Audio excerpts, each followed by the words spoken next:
Dear viewers, welcome to our Fashion Genie channel. In today's video we are going to present here different types of modern room divider design ideas.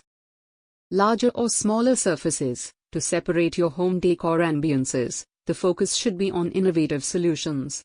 A curtain, a sliding door, a partition, shelf or a screen are some of the many possibilities when trying to separate spaces.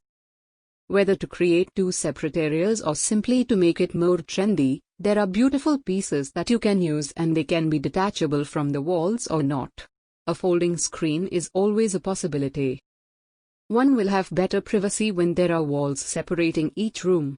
For those interiors that have large rooms and no space for walls, there are other solutions such as room dividers.